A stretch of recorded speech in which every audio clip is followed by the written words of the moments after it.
only Njambi could bring Larry Madowo and Larry Asego in the same room.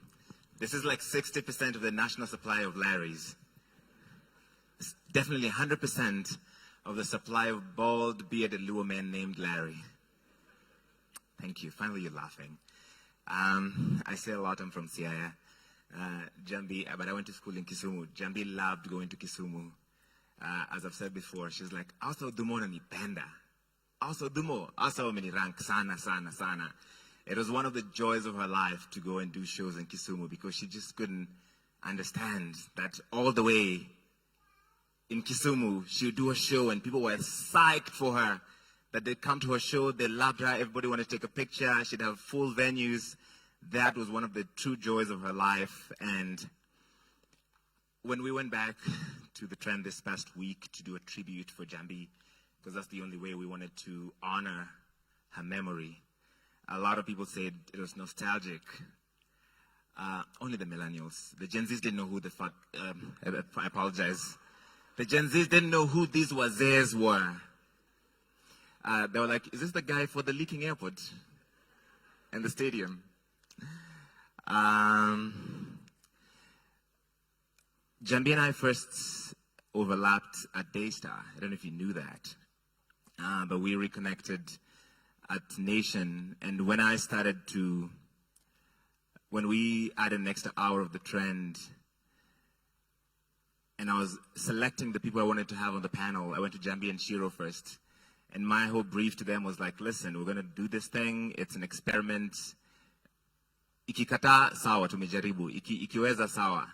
And I was like, if you come on the show, I want you to be hilarious or shady. And Njambi was both. Sasa zingine I was like, Njambi tuko kwa TV, cheza chini. Nini?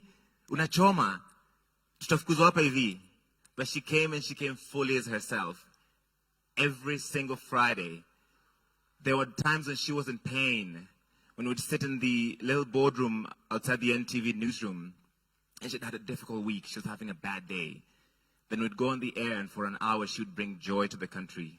She'd bring spirit, and she'd bring so much laughter. And that is the thing I remember most and love about Njambi, that even in the midst of our own pain and suffering, she was still a light to so many people.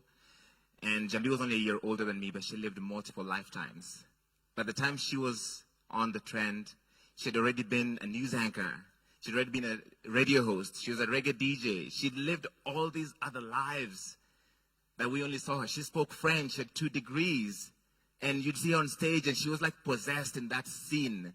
That, for me, is the inspiration that I'll take from Njambi, to live fully, to live meaningfully, to die empty. And I think she did. So I wanted to come and celebrate that and encourage us to live fully. Don't let your degree be your entire personality. Don't let your job be your entire personality. Explore all those different aspects of your life. And we honor her struggle. We celebrate her triumph over adversity and pain. And we'll keep her name alive. So I'll leave you with the last thing Njambi told me the last time I saw her. God, I'll bless. Thank you very much. As he said, 2 Larrys in the same room, and I think we are the only Luos are called Larry. But now that we're only 2, pia wewe unachoma.